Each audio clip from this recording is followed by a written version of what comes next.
Hey, Michael, do you think that Hollywood is out of ideas? Yes, I do, Luke. Oh, okay. Well, Actually, no, I think they've got a great idea, like an idea they always have, which is be bad. Well, Paramount is working on a Ferris Bueller's Day Off spin-off. Ah. Yes. Ferris Bueller's spin-off. Yes. So basically, the upcoming film Sam and Victor's Day Off will follow two new characters on the same day that Ferris and his pals Cameron and Sloane skip school. Wow. Sorry, I thought there was going to be even more details, but I mean, it sounds like a pretty complete idea already, actually. Yeah, I'm pretty enthused. Would you say that Hollywood is creatively bankrupt after hearing that? I can't imagine you ever would say that. So, I can't wait for Sam and Victor's Day Off. Yeah, I mean, it sounds, I can't believe it, like, who are Sam and Victor? Just some of the characters. Are they? I don't even see. I haven't seen Ferris Bueller's Day Off in a while, so I can't even remember any of that. But, no, I don't. From what I can see, I don't think they interacted with the main characters. I think Hollywood should take a day off. That's a good one.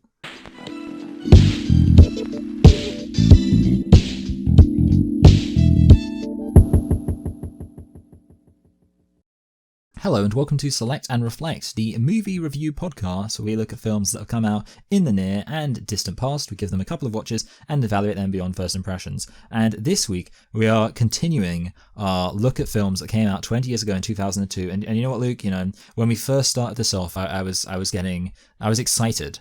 But now it's just monotonous, isn't it? Just every single week, it's just another film from 2002. You know, I mean, give me a break. Are you starting to hate this year? Yeah, I'm starting to hate this year, yeah. But with that said, we're looking at another film from 2002, and the film is Spider-Man, the first one. Yeah, so the first Spider-Man, Michael, you are correct. It's just called Spider-Man. It's hard to actually find on Wikipedia until you have the brilliant idea of typing in Spider-Man 1. Anyway, Spider-Man is a 2002 American superhero film. It is the first installment in Raimi's Spider-Man trilogy. And, of course, stars Tobey Maguire, William Dafoe, Kirsten Dunst, James Franco, Cliff Robertson. Did you just say Cliff Richards? No, I didn't. Nothing close. I said Cliff Robertson. Oh, okay. Never mind then. And Rosemary Harris. Did you just say Rosemary's Baby? The release date was May the 3rd, 2002 in the United States, of course, just over 20 years ago. But of course, you know, Michael, it's got to be 2002. Yes. Anyway, what is the budget for Spider-Man? Well, I don't really know. But, obviously, you know, I assume it's a lot less than it would have been for the subsequent two films, based on the fact I think then they would have had, more confidence in it. 80 million? Oh, you know what, Michael? You're close to getting a mark for being less than half. Okay. Wow. But your guess is not less than half. It is 139 million. Okay. That is the budget. So, yeah, you survived, but of course a lot more than you suspected. That's about Michael, the same as Die Another Day, isn't it? It is, yes, yeah. Yes. So, Michael, let's get into the box office now. I say let's get into because I'm going to tell you stuff about the box office, but tell me, how much do you think that this made? Quite a lot, I guess. Maybe, I feel like I couldn't really go too wrong by saying 500 million. You are miles off. Miles off. You know what, I kind of expected you to be, because this requires some, knowledge of box office stuff, which of course, as you've proven time and time again, yes, you do not have. But this movie was an incredible success, and we're going to talk about it in relation to its spawning. This was, of course, the first real modern superhero movie, or modern comic book movie, if you like. X-Men, of course, came out 2 years prior. Yeah. But it did not set the world alight like Spider-Man did in 2002. This movie in total grossed $825 million at the box office. Of course, your guess is not less than half, so you don't get a mark. Yeah, that's kind of what I meant when I said I don't think I could. To be honest, yeah, I easily could have gone higher and been similarly confident, but whatever. Yes. This was the first movie to reach $100 million in a single weekend, as well as the most successful film based on a comic book at the time. And of course, grossed $825 million. It was the third highest grossing film of 2002, the highest grossing superhero film, of course, and the sixth highest grossing film overall at the time of its release, and it is also credited for redefining the modern superhero genre. So yeah, it redefines the modern superhero genre because it's critically, praised, and also it's like the bat signal, even though it's a different franchise, for film executives. Yes. The signal goes up. It's like, okay, comic book movies are in now. Comic book movies are gonna rake in money, at the box office. And then, of course, we see in the next few years just comic book movies, steadily increasing until just 6 years later, you get, of course, a whole Marvel Cinematic Universe based off these comic books. So yeah, did you like Spider-Man? Yes, I mean, I liked it unambiguously. I think it is such a classic kind of film. Obviously I have nostalgia for it, but even as the grown-up person I am, I still find it very enjoyable. I do have one pretty singular criticism, which I could lay out now or lay out at a later point, depending on whether you want me to blow my load early as far as my criticism is concerned. I mean, obviously not. If it's related to the overall movie or overall feel of the movie, it is. Well, yeah, basically. Pretty much, it's just that I'm a little bit disappointed in hindsight that this film doesn't have as much kind of Peter Parker as I remembered, because I think like the other two films, especially the second film, there's obviously the whole bit where he stops even having kind of Superman powers and he just kind of like lives his life as Peter Parker. And I think like a lot of the other Spider-Man films have had way more Peter Parker, whereas with this one, I think as it went on, I kind of found myself realizing, oh, there is just Spider-Man.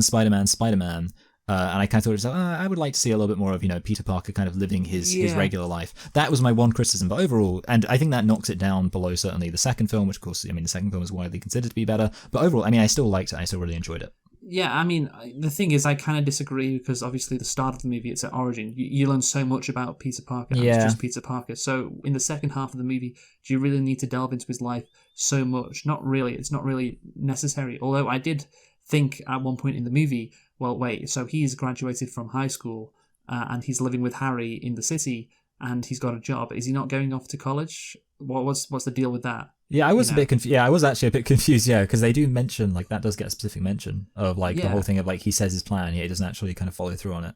Yeah, obviously in the next film he is, but yeah, it's like, why wouldn't you just go straight to college after high school? I don't know. But anyway, yeah. Again, if you have so much focus on him in the beginning, I don't think it's that big a deal. There's not that much focus, in the second half. And of course, the second movie explores that. So yeah, you've got room for the sequel to, bring something to the table. And yeah, overall, I really like this movie. I think this is a great movie. I think I'd like it more if I hadn't seen the second one, because the second one surpasses this one. Yeah, that's true. Yeah, but I can still appreciate it, and yeah, it's no surprise watching this that this was an absolute phenomenon. Launch, the modern comic book movie as we know it, and yeah, is of course still referenced today as one of the best ever superhero origin movies. So, Michael, how many nitpicks or lit picks do you have? I've just got, I've got 3 actually, which is more than I've had for a while, and just nitpicks. No lit picks. I have a lit pick, which is just the memes. Yeah, that's true, actually. Just the memes are good. I'm something of a scientist myself. When he says that line, I clapped. No, I didn't really. I didn't really do that. Yeah, that is a good point, actually. Yeah. So yeah, got some good memes in here. And yeah, what are your nitpicks? Okay, so this one's probably the most broad one, but it just has to be said. Why is his aunt and uncle so old, or why are his aunt and uncle so old? Because obviously, in the new ones, they've made Aunt May hot. But I think the as far as I know, the Amazing Spider-Man probably was the most logical because they were middle-aged. But in this one, they're he explicitly says he's 70 something. I can't remember how old exactly he says it is. But it's just weird that they're called Uncle Ben, or he's called Uncle Ben and Aunt May, and yet they are grandparent age rather than the generation above him. Wouldn't you agree that's weird? Yeah, I guess it is a bit weird. Yeah, I'm fine with it because I think the characters, it works, and so I don't spend too much time thinking about it. But yeah, it is a nitpick, Yeah. But to be fair, I should also have nitpicked Aunt May being so young in the other one, but I don't know how young she is. Anyway, the other she's 50, that's fine. Oh, really? Why is she so hot then? Anyway. She's Marissa Tomei. That's it. So the other one is, why do his feet stick to the wall when he's climbing the wall? He seems to be wearing shoes, trainers. And And obviously it just doesn't make any sense because like the explanation is like he's got, microscopic hairs that let him cling onto things, but I don't see how those microscopic hairs could go through his shoes. And I was also thinking it could have been like a funny scene where he's kind of like dragging himself up with his hands, but he's like kind of struggling to keep his feet, Maybe like, he doesn't need the shoes. But the thing is, you can see like that he's like support, like you can see his feet. Okay, whatever. Anyway, let's move on. Yeah, it doesn't really matter. Anyway, and the final one. So this is referring to when the web is holding. At the end, when he's holding Mary Jane and the kids, and there's the web, and you see the web snapping, and then Mary Jane falls, Spider-Man grabs the cable, and then, they come to a halt. And I'm thinking, considering the web was already snapping, the momentum of the falling kind of cable car should probably have made it snap all the way. Okay, so let's get into the plot. So the film chronicles Spider-Man's origin story and early superhero career. After being bitten by a genetically altered spider, outcast teenager genius Peanut... Okay, Flash from the Marvel films. I literally was going to call him Penis Parker. Yeah. Wow. Peter Parker develops spider-like superhuman abilities, as you do, and adopts a masked identity to fight crime and injustice in New York City, facing the villainous Green Goblin, who is played by Dafoe in the process. Okay, so that's the thing. You look at the plot summary on Wikipedia, and often it reveals some truths, of course, about what the movie actually... obviously it tells you what happens in the movie, but in this instance, it reveals some truths about how, there's not really that much of a plot in this one as well, which again kind of downgrades it compared to the second one, which of course we'll get into later. But yeah, he's just like, it's an origin story, and then in the second half when he becomes Spider-Man, he's just fighting the Green Goblin. That's it. It's a very simple movie, just incredibly simple, not complex at all, but I guess the characters is what makes it, interesting, how the characters are acting, and them being relatable, and them having different motivations, etc. So that's what keeps your interest, I think, in the second half of the movie. Or what did Norman Osborn say? Oh no, his whatever his assistant was. We need to go back. Oh to yeah, Schramm or something. Yeah, back to formula. Yes, this is it. This is going back to formula. This is very simple. A very simple formula for a superhero origin movie, isn't it? Yeah, definitely. And I do think that is, I would agree, to its strength. Nice and simple. Yeah, to its strength. So, of course, well, we've said this is an origin story, Michael, and you may suspect, having watched comic book movies for the past 20 years, that of course the first movie in a franchise about a superhero is going to be an origin story. But of course, that wasn't always the case. Because obviously the first Batman movie, the Tim Burton movie, 1989, I think, Batman was immediately Batman. And this isn't the case. The Spider-Man movie starts with Peter Parker, just being a little nerd. And what it helps you do is, I guess, relate to his character more, and then understand the incredible change it must be for him to become Spider-Man. You can fully appreciate how cool it must be for him now to be Spider-Man, because you have seen what he was like before. In the past, why would we have a superhero movie, where the superhero doesn't appear until an hour into the movie? That would be the question asked, I think, by film executives. But now every first movie in a superhero, I guess, franchise is an origin story. It'd be very weird if it wasn't. And, again, it helps as we get to know the character. The audience can relate to that. Him being picked on, being unpopular, it means that, again, you can appreciate the change in his life, how cool it must be to be Spider-Man. And I think that is great for an origin movie. What do you think? Yeah, I mean, I definitely agree. It's one of those interesting examples where, like, people complain about, it's kind of the fact that back in the olden days, the whole idea of like sequels wasn't really a thing as much. And, they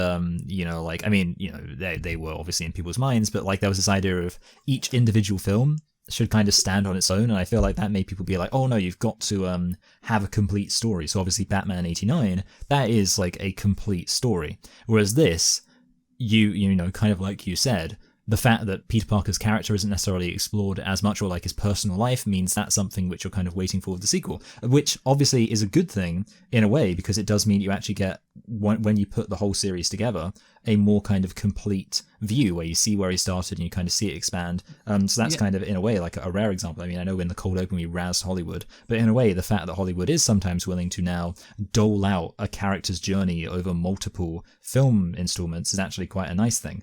I wouldn't say, I think they've just copied the formula. I mean, this was successful. This was successful, so yeah, well, let's do that, But anyway, so I'm just going to read a piece from an article called Sam Raimi's Spider-Man is still definitive 15 years later. It was written in 2017, of course. So anyway, Raimi, of course, didn't invent the superhero origin movie. Richard Donner famously explored Clark Kent's origins in 1978's Superman, the movie. But it had been quite some time before any filmmaker attempted to emulate that approach since then. Tim Burton's Batman was a fully formed hero in his debut. Blade was already a vampire hunter in the first Blade movie. The X-Men were already formed at the onset of X-Men, which of course came out just 2 years earlier. As crazy as it might seem now, a superhero origin movie where the costumed hero doesn't appear for an hour into the film was a risky move at the time. Even riskier casting someone like Tobey Maguire, which we'll get into. But yeah, by starting out with Spider-Man's origins, Raimi was wisely able to endear audiences to Peter Parker before he even donned the suit. Spider-Man is arguably one of the greatest superhero origin stories ever told in the live-action medium. It works because Raimi and his writers took their time with the characters and the narrative. When a crucial moment happens in Peter's story, such as when he lets a robber go and that results in the death of his beloved Uncle Ben, it carries emotional weight. That is true. Peter learns what it means to be a hero, making mistakes and figuring things out as he's going along. And that's the thing. So you have a character development, Michael, which of course you would not really get if your superhero was already fully formed. Actually, I'm talking about now, you don't really get that anymore, because everyone sticks to this formula. Of course, how can we forget Batman, which came out earlier this year? Yes. Which I haven't actually seen yet, but it's fine. Yeah, which he is already Batman in that movie and has been for 2 years. Yeah. Again, that's the thing, also, with the kind of Marvel Spider-Man, they didn't show his thingy. Oh, Tom Holland. Yeah, Homecoming. Yeah, that's it. Yeah. That's the thing. They don't show it. They don't show him becoming Spider-Man and losing Uncle Ben. But they still show kind of his development into the superhero. Yes, exactly. Yeah. So that they cut off a bit of his origin story. Yeah, that makes sense. A bit later, but it's still really an origin story in that first movie. But yeah, just going back to what I was saying about Batman. Obviously, this formula, which this movie started, has become so tired that people, particularly for characters like Batman and kind of for Spider-Man. I think, audiences are like, yeah, we know his origin, let's just skip to when he's Batman. Batman did it with Batman Begins, this movie did it, so yeah, it's no surprise. It would be very weird in 2017 if Marvel, when they rebooted Spider-Man, they had Uncle Ben dying and him getting bit by a spider again and be like, yeah, it's just not necessary anymore. But yeah, obviously, yes. This movie was very important for a lot of superhero movies in the past 20 years. So, Michael, let's get on to the casting of Tobey Maguire, shall we? Yes. As Peter Parker. This was an absolute home run. In the Wikipedia critics section, somebody compares it to the casting of Christopher Reeves in Superman, in terms of how iconic it was and in terms of how fitting it is. And I think that is completely accurate. Peter Parker is Tobey Maguire. Yes. I think that is definitely, for people from our generation, that is the case. And, it's not just nostalgia and it's not just the Spider-Man we grew up with, and we hate Tom Holland and Andrew Garfield, because they took Spider-Man away from Tobey Maguire. No, I genuinely still think he's the best. He fits the character so well, particularly in the Sam Raimi universe. And yeah, I think he's still better than Garfield and Tom Holland. So what do you think on that? Yeah, I am a big fan of, Spider-Man actually being a nerd. And I think that Tobey Maguire's way better at playing up that part of the character. I've heard him more of an underdog. Tom Holland is kind of a nerd, but not really. Back in the day, back in 2002, being a nerd was looked down upon. But now the culture has shifted so much so that being a nerd, it doesn't seem like that bad a deal anymore in 2017 or whenever these new Spider-Man movies are coming out. So yeah, I feel like this film still kind of plays into the whole American kind of early 2000s high school kind of drama thing, where it's you had this idea of characters being way beyond then, or way before from the that. 1980s and the 1990s and early 2000s. I don't know, 21 Jump Street called it right when it stopped being cool to beat up nerds or whatever, whenever that movie came out. But things have definitely shifted, and therefore in this movie, if he's a nerd and he's getting beat up by the school bullies who are on the football team, probably, I don't know, that whole cliche makes him more of an underdog, and an underdog, the audience likes a bit of an underdog, don't they? No, yeah, absolutely. The one thing I've heard people say is obviously that the fact he's older kind of makes him a little bit less obviously Spider-Man, I think, is quite famous for being kind of in high school for a longer period of time, whereas in this film, obviously, he's only in high school for like half the film. And that's obviously not kind of a problem with the casting in terms of Tobey Maguire's performance, but I guess, you could just say maybe, obviously with Tom Holland's casting, for example, because he was younger, they were able to kind of get a bit more out of that high school aspect. But that's kind of just a minor thing. Like I say, it doesn't really relate to Tobey Maguire's performance, which is great. Yeah. I mean, I don't really care about that, to be honest. And yeah, as long as he's in high school to start off with, which he is, that's fine. Yeah, that's all that matters. And yeah, if you imagine what Spider-Man actually is, or Peter Parker, I just feel like it is Tobey Maguire, like hands down. Like his look, like that's a key thing. You mentioned him not being a nerd. Also, you mentioned him being a nerd and him being an underdog compared to Garfield, who isn't really that much of a nerd from what I can remember, and Tom Holland, not getting beaten up by the high school bullies. That doesn't happen in his in his movies. But also, crucially, Tobey Maguire is not that attractive. Yes, that's also a good point. He's obviously he's like kind of handsome, but not really. But Andrew Garfield looks like a fucking supermodel. He's so attractive. Yeah, like I would agree with that. Michael. He Jesus is. No, I found out like there's a whole around the Oscars time when I was looking on Twitter for like Will Smith stuff. It was surprising how much stuff there was of nothing to do with Will Smith. Just so many accounts thirsting for Andrew Garfield. There's like he's so hot. But and Tom Holland as well. I think he's probably better looking than Tobey Maguire. Maguire he's kind of got like that like disheveled kind of cute English boy look to him. Wait, who's this? Tom Holland. And Tom Holland because of his hair. This is a look that well, right? I kind of like I can imagine like Tom Holland being like kind of like one of those early YouTubers who has like a very loyal female following. That's how I imagine him. I mean, he does have a very loyal female following, I'd imagine. That's the thing. You don't really get that sense with Tobey Maguire. No. Yeah. He's not what you'd say, that he's a pretty boy or whatever. Like, you'd say the same for Garfield and Holland as well. Like, and that's key because, he seems just like more normal. And that, again, that's very important to his character, especially this character in this movie. I saw that Raimi had to fight off suggestions of DiCaprio playing him. Yeah. I mean, DiCaprio would not work at all for this character and like what he does in this movie. Like, imagine DiCaprio being like picked on and bullied. I know, like, that's really funny.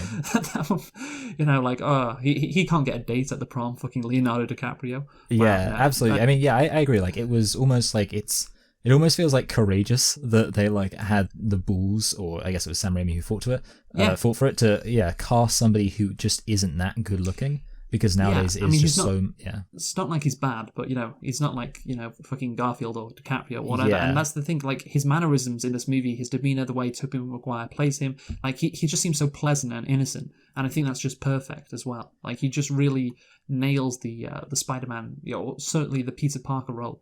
I agree. Like he's very kind of like cute, which I think is. Can you stop saying things that makes you seem attractive to men, Michael? No, actually, you know what? Do it because being a homo is fine. Being a homo is fine. I like how you say that in like the most progressive way. It doesn't matter if you're a filthy homo. The thing is like, so when I say cute, what I mean is he's very kind of, I think you already said this, but like soft spoken, and like it makes sense in terms of like it makes sense in terms of like a believable popular girl liking a nerd boy kind of romance, because it's like if a popular girl is gonna kind of end up, or if the nerd kid's gonna get the popular attractive girl, it's gonna be from being like cute and kind of innocent and just like a nice guy. Wow, not those two words together. I know, I was just thinking I kind of thought as I said it. But you're right, the thing is, like, if he was DiCaprio, it'd be like, oh, well, obviously. Like, so it doesn't make it seem incredible that, wow, a girl fell in love with Leonardo DiCaprio. Wow, that's crazy. In the early 2000s? Wow, you're joking. Yeah. But obviously with him, like you said, he's like, looks innocent, and therefore, he's just very pleasant. And yeah, that's how he would, I guess, get the girl, just from being like a charming person, I guess, and not relying so much on his looks, which, would make sense if you're rooting for an underdog, a relatable person. But anyway, how Peter becomes Spider-Man, Michael. A good way for it to happen, I think, which is how it happens in the movie. You're on a field trip, and you can see how enthusiastic Peter is about science, and the contrast to Harry, who, of course, is played by James Franco.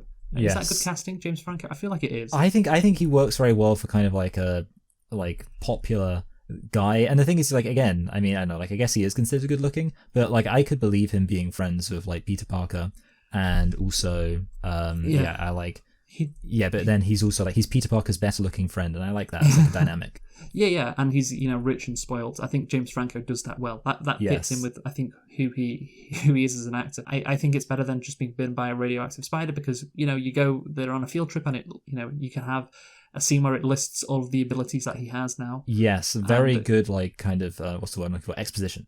Yeah, exactly. Natural. Yeah, and it's better than being bitten by a radioactive spider. It's a genetically engineered spider. That makes more sense, right? Yeah, that's it. Yeah, sorry, because I kind of forgot the obviously there, the explanation in I would kind of agree that like radioactive feels like more of kind of just a like lazy explanation for why he has superpowers. I wouldn't say lazy. I think that's the best that the 1940s and 50s had to offer. Yeah, yes. All they had was radioactivity. Yeah. It's radioactive. Oh, yeah. Anyway, so that's good. And obviously when he goes home and he wakes up and he does the thing with his glasses and he's ripped, great way to show how he's changed. Remember, the Amazing Spider-Man had Andrew Garfield, like, he turned like a tap and he turned it too fast and it broke the tap. Yes. And it's like, this is much better. Again, they couldn't do that in Amazing Spider-Man because it's already been done. But yeah, this is such a good way to show his transformation. It's well done there. I hope you agree and with that. Credit for Tobey, to quote Tobey Maguire, for hitting the gym. Yeah, that quickly. I know, yeah.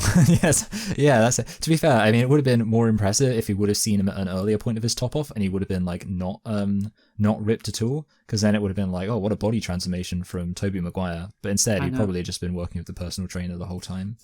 Yeah, Dickhead. I think it's probably CGI. I don't know. I feel like I do wonder, because like, I mean, obviously, like it's fair to say that actors have been known in the past to get ripped for roles.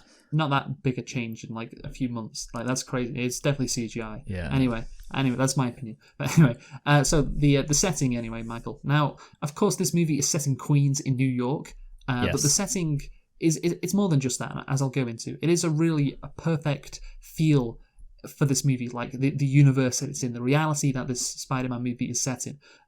Because Spider-Man essentially it's meant to be a working class hero, right? Yes. A guy who stands up for the people of Queens, or I guess New York. And you don't really get that in the Tom Holland Spider-Man. He's not really a working class kind of hero, as we saw in Spider-Man Far From Home. That was it. Yes. That moment when he was lost in the Netherlands and he was just completely like, oh, how am I going to get myself out of this situation? And he calls Happy, Happy, like a little billionaire's son, and Happy gives him a new suit, and like in his fucking private plane, and sets him up, and there you go. Don't worry, we've got you. This movie, this Peter Parker does not have a billionaire. Well, Happy isn't a billionaire, but obviously, he's the fucking... Yeah, he's the kind of representative of a billionaire. Yes, to call. Peter Parker does not have that in this movie, does he? No, yeah. In fact, like he literally says, Norman says, "Hey, Peter, I could get you make some calls to get you a job at my company." This is my good impression. And he's like, "No, thanks. I prefer to make it on my own." He says, "Hey, Peter, I've got a AI put into some goggles for you, so you can launch airstrikes against students in your school trip." And he says, "No, thank you. That sounds weird." Okay, right, that's great. But yeah, this Spider-Man, again, is a proper working class hero, and true to the character. You have plot lines, well, not really plot lines, but, you have lines in the movie where Uncle Ben says, "Oh, I've been laid off," Yes. And that's just like, it grounds the movie quite a bit. Like, oh yeah, this is a normal struggling family. And, his house, of course, is in a non-gentrified area of New York City. I know, certainly in Amazing Spider-Man and Spider-Man Homecoming, they're in apartments. That's where he lives. And I know, like, just because he's in an apartment, it doesn't mean, that it's gentrified. But this especially feels non-gentrified, like his house. I really like his house, and, it just feels like just a normal working class home in Queens, New York. And obviously he has a girl next door in Mary Jane who he likes, and she has problems at home, of course. I like that. Rewatching it, I was like, oh yeah, that's just that little bit of detail which they add in, which just again grounds the movie and makes it so much better. That Mary Jane has an abusive dad, who insults her, and they both of them have big dreams, and that involve getting away from this life, getting away from living in their home, moving to the city, and that's great. It just feels so real. She is struggling as a waitress later on in the movie, and again, it's grounded, Michael, on a level which the next two Spider-Man movies just aren't. I like that scene where Peter gives Mary Jane a pick-me-up. And it's like, hey, you have a job. Don't feel bad about yourself compared to Harry. That's something that, again, which is... Yeah, it literally says, like, Harry doesn't live in a place called Earth, like, basically roasting Harry for being detached because he's, billionaire's son.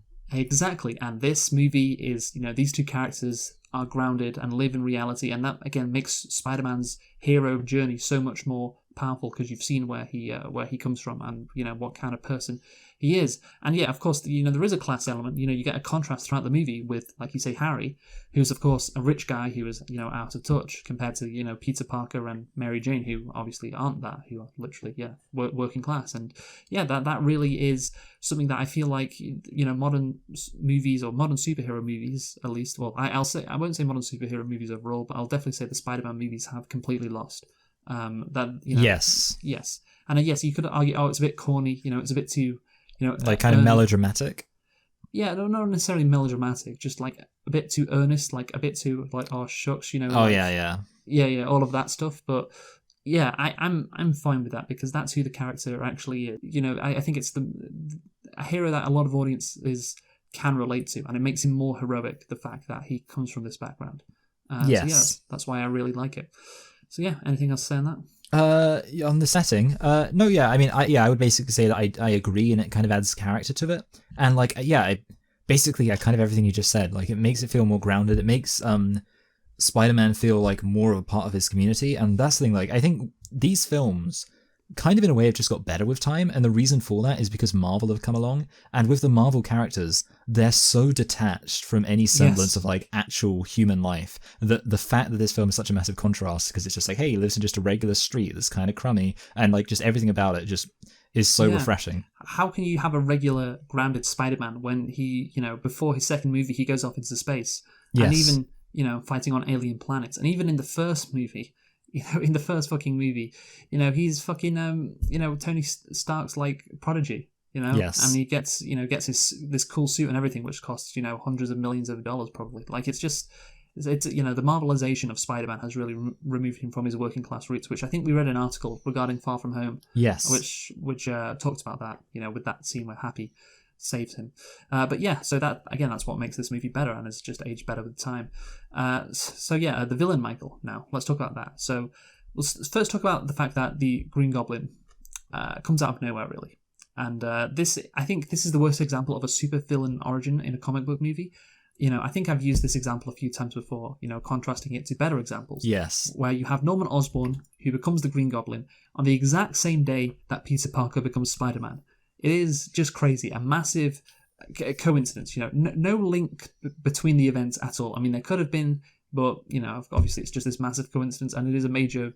It is, I think, probably the major flaw in the movie. What do you think? Yeah, I mean, the thing is, like, this film has, I think it's definitely true to say, quite a few just random coincidences in it. I can't necessarily think of any exact. Well, I mean, obviously, there's, for example, the fact that the guy who robbed the shop happened to be the guy who shot Uncle Ben and all that kind of stuff. And there's lots of instances where there are 1,000,000 to 1 chance things that are happening, and then the fact they're all happening at once just makes it even more absurd. So in some sense, it's just like just a thing in this film, obviously. But yeah, I would agree that it is ridiculous, and it's definitely, I mean, it's kind of, if you like, objectively poor writing, in that obviously the kind of thing you should do as a good writer is have it so things evolve naturally, whereas in this film it's like a lot of the time just this thing happens because coincidence, and that this is the biggest example of that, because of course the Green Goblin is like the major threat for the film, and he just happens to appear at the exact moment. So yeah, and I would agree with you, it is the classic example of kind of getting it wrong, I guess. Yeah, and obviously you've got the whole thing of Spider-Man knows the villain, obviously. Yes, that as well. Yes, yeah. Yes, but so it's like coincidence on top of coincidence. Yes, but of course it's a that's the case in the comic book. So I don't know how. Exactly. Yeah. How much you can criticize it in the movie, but yeah. Obviously, his motivations though, the Green Goblin's, make sense. Or Norman's, he wants to experiment on himself, but. It also makes sense why Norman Osborn is being played by William Dafoe, because Willem Dafoe looks like a goblin.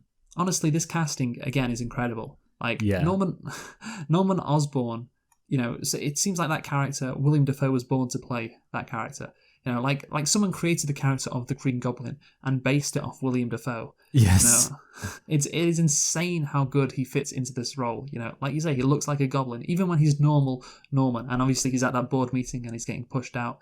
and he goes, what is it, like, you know how much I sacrificed? Yeah, wow. I thought we could do it separately, Michael, so you go first, go on. Okay. Do you know how much I sacrificed? You know how much I sacrificed? Like, yeah, it's just sounding so demented, and yeah, like, goblin-esque. Goblin-esque. Yeah. Good adjective. Yeah, great, thank you. Very creative, yes. But that's the thing, he's perfect. Don't you agree? Yeah. Yeah, no, yeah, I definitely agree. It's really good casting. Yeah, no, it is. I mean, it seems, I don't know if it's really good casting because it just seems so obvious. Like, it's It's not clever casting. I know it's not clever, but damn, thank God William Dafoe existed. Just works too well. But anyway, so Peter, let's talk about him using his powers for the first time now. Genuinely one of the best aspects of any superhero movie is when the hero somehow, figures out they've got superpowers and uses them for the first time. It's like, wow, this is incredible.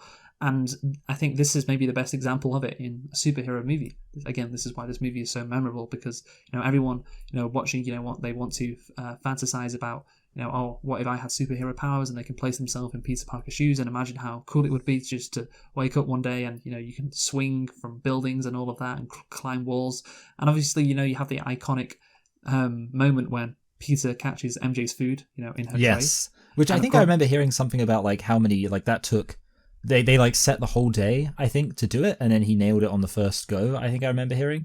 So like they like cleared. I don't think he nailed it on the first go. Oh, maybe I'm getting it wrong, but like I don't know. There was definitely something about it. I can't think what it was. Well, I think that was it. They actually did that in real life. So it's just yeah, okay. I mean, I suppose. See, sometimes I forget that CGI was an option then, even though there is CGI in this film. So obviously I should be aware of that. But that's the thing. As a kid, I thought, oh, for sure that was fake because it looked fake. It's like, that's definitely not real. But that is actually real. So I think I remember, isn't there like some kind of, it's not magnets exactly, but I feel like I remember there was like some way that they manipulated the stuff into like staying on it. I can't remember, but I remember seeing something about that. Yeah, I'm just looking here. You say they did it on the first take. Spider-Man, the tray catch scene took Tobey Maguire 156 takes. So the opposite. So you were wrong again. Yes. That's why, To be fair, I did just say that I thought I'd heard something about how many takes it took. It could have literally been anything from it took 156 to it took 1. Yeah, but the first time, implies, it was easy. Well, obviously it wasn't. So anyway, so that scene's great, and of course it's great that they they took so long to film that. And yeah, obviously, and that's the thing when Kirsten Dunst, she's probably just reacting to like Tobey Maguire doing it. Like, I was thinking after 156, like her, the smile she has. It's like, finally, you've done it. I can start filming this now. Yeah, so, that's great. But yeah, obviously fighting Flash, that's a great scene too. The joy he experiences, when he's flying through the sky and crawling on the walls. Like I said, it's so well done. And obviously his powers with the web shooting from his arm. That is. Yes. I don't know. For some reason, I felt like you were going to say arse. Maybe he can do that as well. I don't know. Yeah. But yeah, it makes sense, of course. Like, if you just made it like in the next 2 Spider-Man movies, then anyone could build this tech, right? Yeah, I definitely agree that like I've always been a defender of he's just like shooting webs is just one of the abilities. Because again, of course, the thing is as well. Like it would be another example of like a coincidence. Like, oh, how convenient that the one person who gets bitten by this like spider thing also has the ability to make this kind of spider web shooting technology. Yes, no, exactly, yeah. And obviously, anyone could build a tech, so yeah, it has to come from his wrist. And there was a great scene in Spider-Man No Way Home when Tobey Maguire, shoots webs from his wrist, and it's like the other 2 Spider-Man like, what? How can you do that? It's just one of the nice little moments which makes that movie really, really cool. Yes. Have you seen that movie? I haven't. Not No Way Home, unfortunately. No. I need to get around to watching it at some point.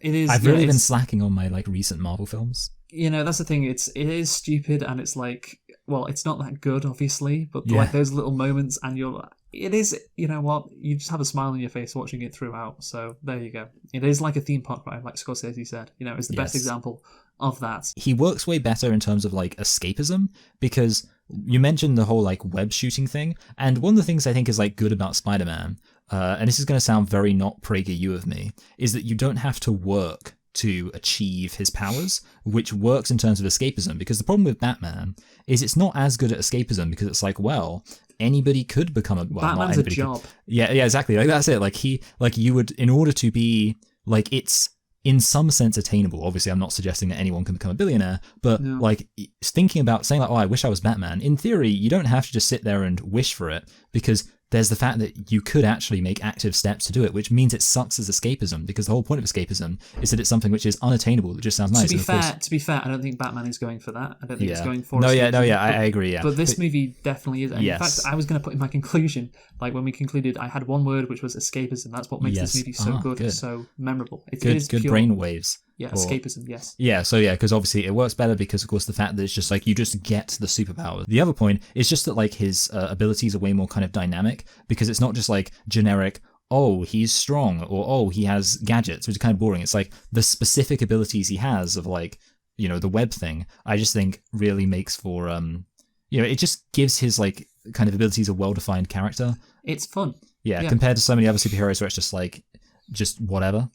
Although I have heard people say that there's inconsistencies with his super strength in these films, which I'm not surprised by. But whatever. Oh yeah, I mean obviously whatever. Yeah. But yeah, obviously you have like no. I think of the Eternals characters. Yes, had, like, I was thinking of that too. 3 of them which were strong and can just like punch really fast. You know, it's like, oh, that's such a generic power. But this one, swinging, you know, with a web. Oh, damn, that's cool. Catching crooks just like flies. Yeah, and the Spidey sense and everything, you know, that's great. So let's talk about the change in Peter's character, Michael, because this is why, again, this movie is so good as an origin story, and just in general. He goes from a guy with powers to a hero with powers. And of course, there is a difference. You know, some superhero movies, you have a person who's got powers and they just automatically become good because that's what, you know, the audience expects. This movie does the work of transforming Peter into an actual hero. Yes, and he has great power, but does he have great responsibility? I can't believe you ruined that. I was going to mention that line. But yeah, no. He is motivated, of course, at first when he gets his powers by, you know, getting with Mary Jane. He wants to use his powers for money and use that money to get MJ, and he thinks, you know, buying a car will, you know, help him do that. So that's why he enters the wrestling match to win $3,000. Therefore, you know, he is self-interested. You know, he wants to use his powers for himself. So, you know, he lets the guy escape who kills his uncle. Yeah, he misses the part where that's his problem. Exactly, yeah. And then he truly understands that with great power comes great responsibility. You know, you have to help people with your powers. And, of course, that's what Uncle Ben told him. And, yeah, it fits him well with how, you know, his character changes, of course. You know, unlike in the Spider-Man home movies when Aunt May... Have you seen... Oh, you haven't seen No Way Home, have you? I haven't seen No Way Home. Spoiler, Aunt May dies. And she tells Peter as she dies, with great power comes great responsibility, even though Peter is already a hero. Oh, that's really funny. So that's the thing. It doesn't really work because he's been a hero for like 3 movies and is constantly like saving the day. Like in this movie, when Uncle Ben tells him, he is not a hero. Yeah. You know, Uncle Ben is helping him become a hero by teaching him that moral lesson. And that is, again, why, the Far From Home... What is it? No Way Home. There's too many homes. There are literally too many homes, unlike New York City. Yeah, that's true. Yeah. What do you think, Michael? I agree. Like, and I think that is like a really...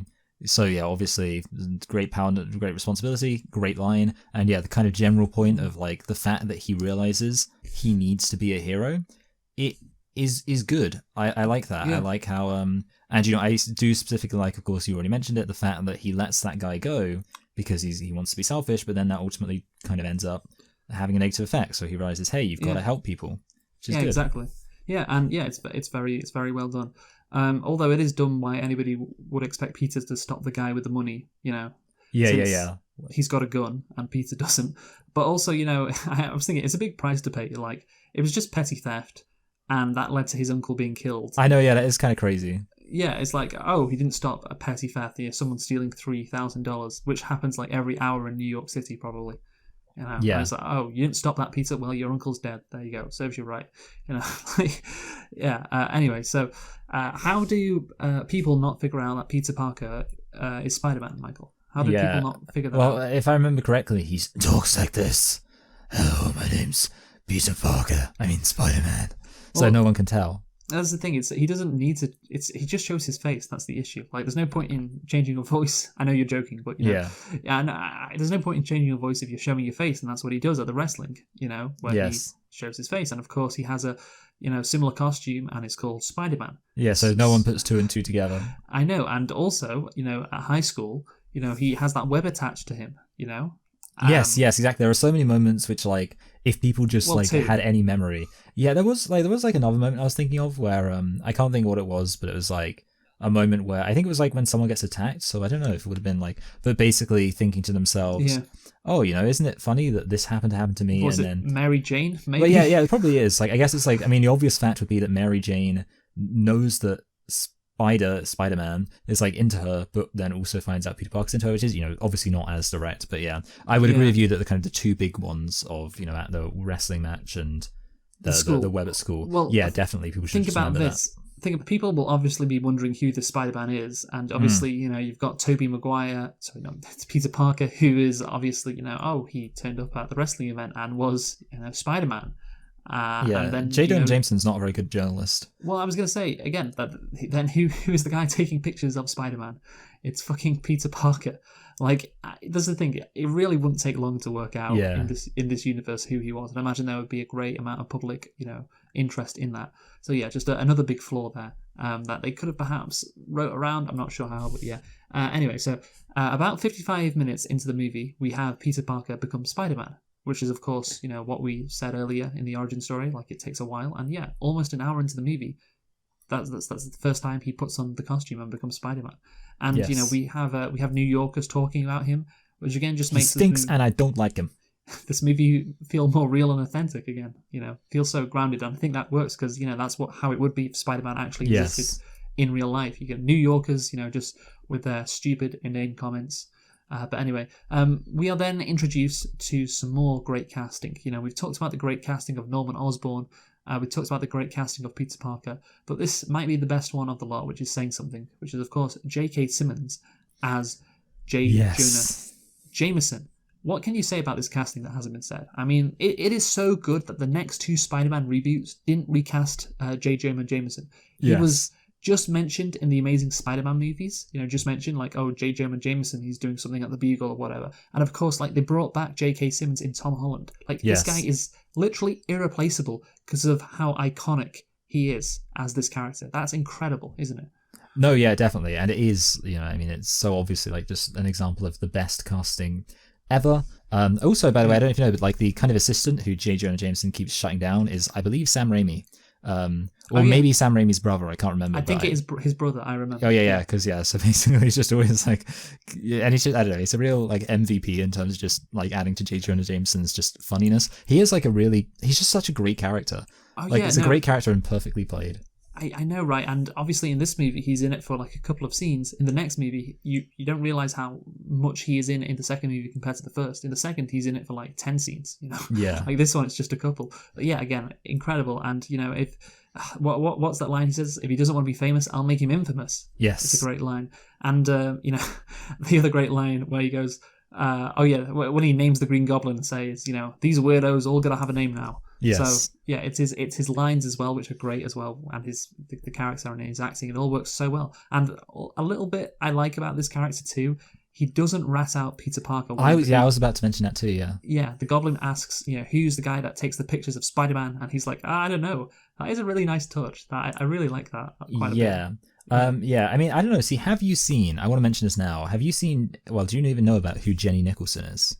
Yes. Okay, have you seen her video where she's talking about Spider-Man? No. Okay, basically the point she makes is just that like, and it's a pretty obvious point, but just that like, Peter Parker in this film lives in like a very kind of cruel world where like, everybody compared to, for example, the Marvel films. In the Marvel films, like everything's kind of happy. In this film, he gets bullied. He lives in a rough area. Like you said, it's more grounded in reality, creates a more of an underdog style character. Yeah. And then like, so the pretty obvious point is just that then it's like extra nice when you see that actually, even though J. Jonah Jameson, for example, he's a bit of like a jerk, he's a bit kind of, of a cynical guy, he still does a nice thing. And obviously then you have the other classic example of like the New Yorkers, they're all negative about Spider-Man, but then when he gets into the fight at the end, they come to his rescue. So it's kind of like that nice kind of warm sense of just, oh, actually people are basically good. Which is like nice. underneath it all, like, oh yes, there's so much, shit that Peter Parker has to deal with, but yeah, you're right, underneath it all, like there is some good there. And of course they treat him literally like Jesus in the second one, don't they? Yes. Anyway, so okay, the Unity Fair scene now, Michael, the scene where things really change in the movie. So Norman, upon discovering Oscorp's board's plans to oust him in order to sell the company to Quest, assassinates them. Yes. It is a bit weird that there was no massive investigation into this bombing because they killed a US military personnel. And again, you think, this device was stolen from Oscorp. They'd be questioning Norman, who, of course, had a motivation. But, and even when he's the Green Goblin, like, the police just don't investigate him. And imagine it'd be like the FBI in the case. Like, just nobody cares that there's this Green Goblin going around terrorizing, New York and killing important board members and also killing, like US military people. Yeah, nobody cares really. Obviously, he kills those board members with, those skeleton. Which is a pretty cool killing. Yeah, why doesn't he do that again, Michael? Yeah, he does kind of just like use it once when it would have, and when he wants to kill Spider-Man, that really would have helped him out. Yeah, maybe he only had one. I don't know. You have this nice shot of Peter looking up at Harry and MJ. Obviously where he wants to be. And obviously the class difference between them. And also MJ is culturally appropriating. With I was thinking about mentioning that, and I was like, that's not worth mentioning. That's something I'll bring up. Yeah, her Chinese dress. Wow, could not run in 2022. Zendaya would never, Michael. It's true. Yeah, Zendaya would never. Anyway, so obviously, in this scene, she's the damsel in distress, as she is throughout the franchise. Really. Yes. Like Raimi loves that trope. I think Raimi loves the old school romance quite a bit. And of course, there's nothing old school in romance than the damsel in distress and the knight in shining armor saving her. And her character is basically just falling in love with Spider-Man throughout the movie, and of course moving on from Harry. He just wants to buy her stuff. Well, like I said, Spider-Man is this knight in shining armor, very very old school romance, which fits in with the film. I guess you have the rich guy who wants to buy her stuff, but you've got the charming working class guy who's her hero, who saves her, and she falls for him. Very old school. I'll say that again. What do you think, Michael? Yes, I absolutely agree. It does feel like, a lot of this film definitely is like very kind of classic. And some might say cheesy. That's what I was saying before with like, it's a bit earnest, it's a bit cheesy. That's another word. But I'm fine with it. I would agree. Like, I think actually, the whole like damsel in distress thing, is it a bit of a tired trope? Yeah, but having said that, it is a pretty good way to get the story going. Do we want to talk about like their romance more generally now? Yes, obviously. Yeah, so I wanted to say that like one of the questions, so this isn't to do with the Peter Parker romance, but like I did find it weird that like MJ seems totally uninterested in Harry literally from the moment it's revealed that she's dating him. It's like the whole like idea of her dating Harry seemed a bit unnecessary, because it's just like she's dating him, but she doesn't actually seem to like, when he goes to kiss her, she doesn't want to kiss him, blah blah blah. So I thought that was a bit weird. That is true. Yeah, she should seem more attached to him at certain points of the movie. Again, Sam Raimi is just making it so obvious that this girl doesn't actually want to be with a rich guy. She wants to be with the working class guy who she actually likes, but it just makes it a bit too obvious there. Yeah, and as for the a bit of nuance, sorry. Go on. Yeah, and as for like the romance in general, I don't think this is as much of a problem in this film, but I think in definitely like as the series goes on, like the romance I think is probably the part of this film that is the most maligned, and it's I've heard people say like that this is the only time where you actually have to give credit to The Amazing Spider-Man over this film, because in The Amazing Spider-Man the kind of chemistry is a bit more there. I don't think it's as old school. I don't think it's as much of like as obvious in this film, but obviously like if you remember kind of the rest of the series, like the on-off relationship between Peter Parker and MJ is kind of unsatisfying and sort of pointless. But the thing is, it's kind of weird because in this case, I will say actually, as far as this film is concerned, they do a good job with like the romance. Like obviously the upside down kiss is a classic. So in this individual film, it's actually pretty solid, but like it's kind of, I guess, retroactively marred by the fact I know that they was just like fuck around with it for like the rest of the third movie especially. Yes. It's bad in a lot of aspects as we've been through. Because we've reviewed that movie. But she is cast well, I think, Kirsten Dunst. I think we can agree, Yes. Solid casting, no issues. Obviously you mentioned the upside down kiss. Does she think it might be Peter? Because I think she says in, the second Spider-Man, I always thought it might be you. But I don't know. Like it's weird how, she kisses him. Does she know it's Peter. I don't know. It's not really obvious, I think. But maybe you'd be like, oh, that's kind of, that's fine if it's not obvious. So yeah, I don't know. Yeah. But anyway, so let's talk about Norman wanting Spider-Man to join him. The Green Goblin and Spider-Man teaming up. He says that they are no different. Of course, which is a cliche, but he does show. I like how he does show the difference between them, even if it is kind of a trope. Like he says they are both exceptional, but do you use the power that you have to help people, or do you use that power to make yourself a god, basically? And obviously the working class guy wants to help people, and the rich guy wants to place himself at the top of this hierarchy. So again, that little speech, it's a kind of a trope, obviously, but it shows the key differences between them. Again, this is a movie about class, Michael, as well. Class plays a big element in this movie. Yeah, even though he's not in school for much of it. Great, but yeah, So I like that. I like the differences between the Green Goblin and Spider-Man in this movie. It's is explained well, and they're different motivations. But this is the problem in the film. For the rest of the movie, Norman Osborn has nothing to accomplish. Up until he does what he does at the Unity Fair, and then basically he's already done what he wanted to do. He's gotten his revenge on the board which ousted him. So what is there left to do for him for the rest of the movie? Nothing. All he can do is just terrorize Spider-Man. Setting buildings on fire. Hospitalizing Aunt May, capturing MJ. Like, if Spider-Man didn't exist in this universe, like, what would he do? Like, who knows? Who knows? Thank God Spider-Man existed for him to give him something to do, so he could still be evil. Yeah, that's the problem with this movie. We get some great world building. It's a great intro to Spider-Man, a great intro to the character and Peter Parker. But the actual plot in the second half of the movie is paper thin. It's just like, the Green Goblin antagonizing Spider-Man and Spider-Man fighting back and saving his loved ones and the people of New York. So yeah, it ain't that great, is it?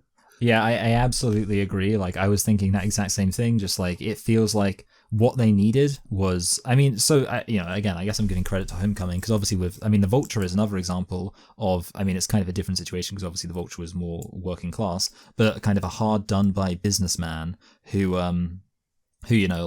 is trying to get, I guess, revenge on those who've wronged him, obviously, and the Vulture is like super sympathetic, but like he has active goals he's pursuing throughout the film, and it feels like they basically could have done the exact same thing here. Of course, the Vulture at the end of the film is trying to hijack like military technology, and they literally could have had the exact same thing with Norman or the Green Goblin, and that would have made way more sense. Because I agree with you, like, not only is it true that he literally doesn't have anything to do because his basic goal was revenge, so he's already committed the revenge, so he doesn't have anything he needs to do now. But like, the fact that they could have easily come up with something for him to do. It could have been that he's trying to steal some military technology and Spider-Man has to stop him.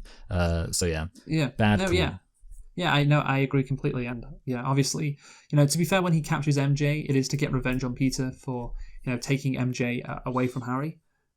So yeah, I guess you could say, now that's more his motivation, getting revenge on Spider-Man rather than just antagonizing him because of his relationship with Harry. But yeah, still, you mentioned a good idea about having him steal military tech or whatever.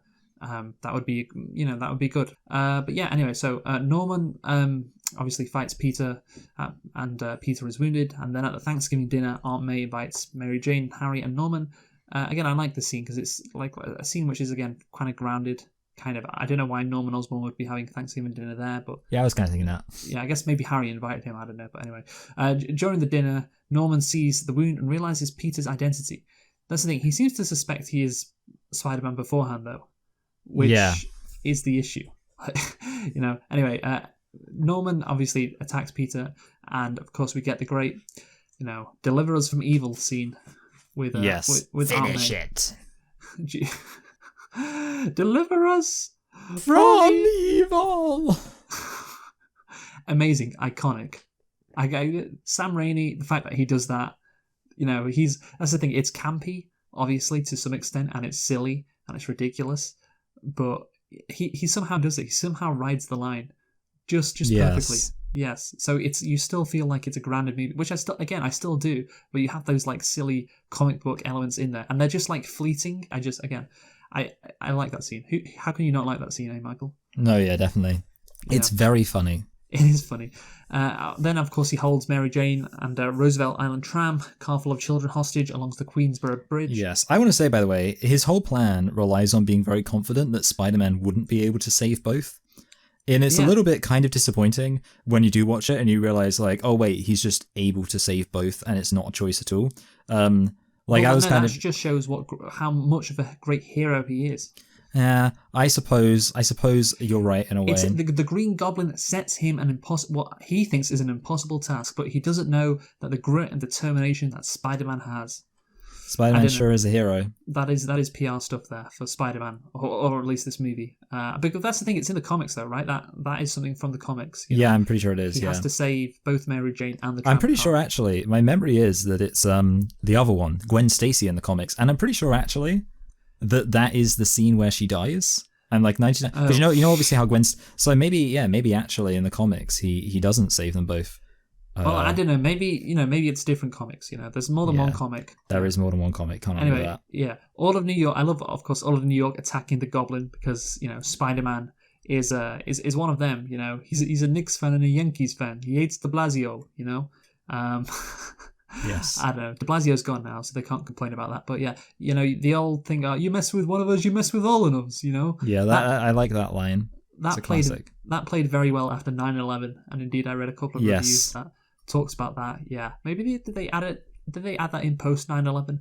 I'm not sure, but yeah, that works very well. Like, hey, don't mess with New York, eh? Yeah, and of course, again, it makes it feel, I guess, a bit more real as well that you have like random. Yeah, that's the thing throughout the movie. You just have random like citizens of New York like just say stuff, yeah, like extras, and yeah, just you don't really get that in the modern Marvel movies, do you? I feel you just I agree. Yeah. Anyway, so Norman then throws him in Spider-Man into an abandoned building and brutally beats him. And when he says how he intends to kill Mary Jane, Peter regains his strength and gains the upper hand. Norman reveals himself to Peter and begs for forgiveness, while subtly getting his glider ready to impale Peter from behind. Warned by his spider sense, Peter dodges the attack, and the glider impales Norman. Norman tells Peter not to reveal his identity as the Goblin to Harry before dying. That's again just a very human moment from the villain.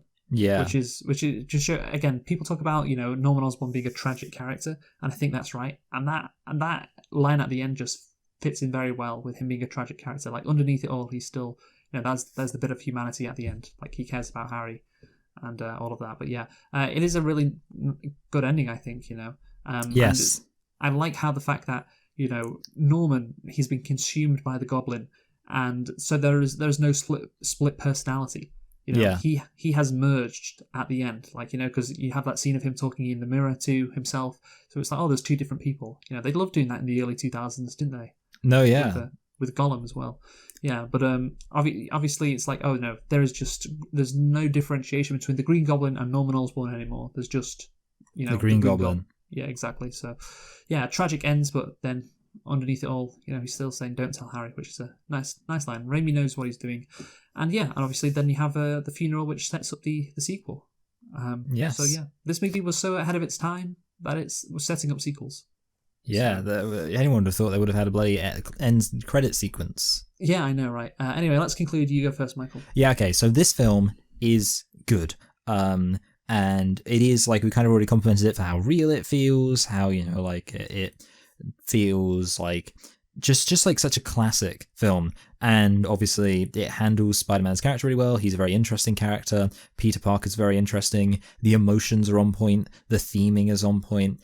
There are some drawbacks, and I would say, yeah, probably the biggest drawback would be the fact that Norman Osborn, like, his motivation isn't very clear. And I think that the second half of the film does basically just turn into like just Peter meets Green Goblin, and they just keep meeting each other, and it feels like there's not necessarily a clear kind of purpose to any of it. And that's sort of why, because obviously I said that like one of my problems is that I feel like it should have had more Peter Parker stuff, and I can get what you're saying about like how that's actually covered a lot in the opening, but I think part of it is I was just getting bored of just like how in the latter part it's literally just Peter Goblin and Spider-Man. Sorry, Peter Goblin, Green Goblin and Spider-Man. Just, yeah, like I say, just having this weird back and forth which doesn't have a clear purpose to it. So that's unfortunate. But apart from that, basically everything else is strong. I'm going to give this film I'm going to give it a low 8.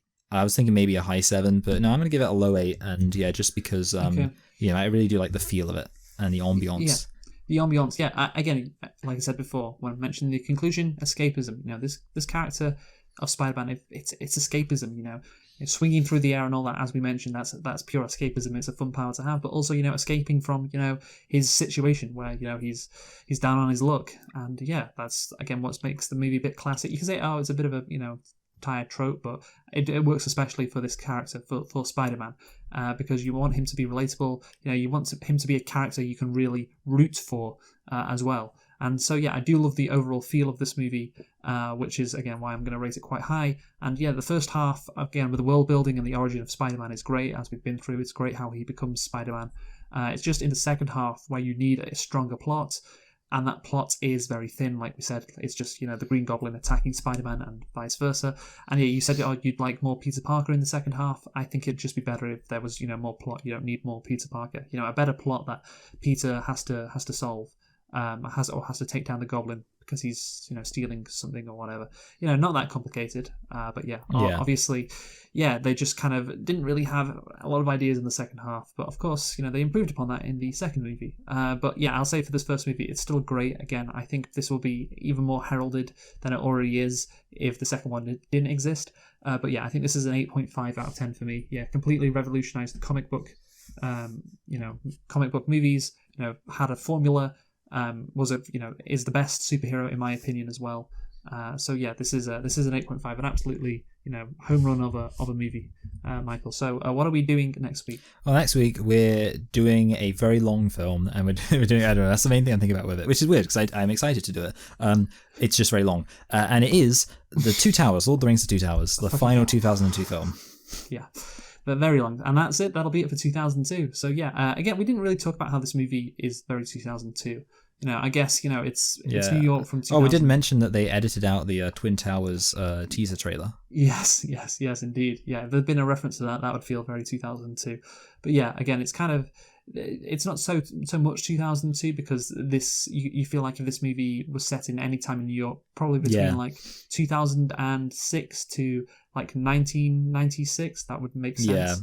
Yeah. But so there you go. Anyway, join us next week for Lord of the Rings: The Two Towers, another very short one. Who have you been, Michael? I've been Michael. I've been Luke. Thanks for listening, and goodbye. Goodbye.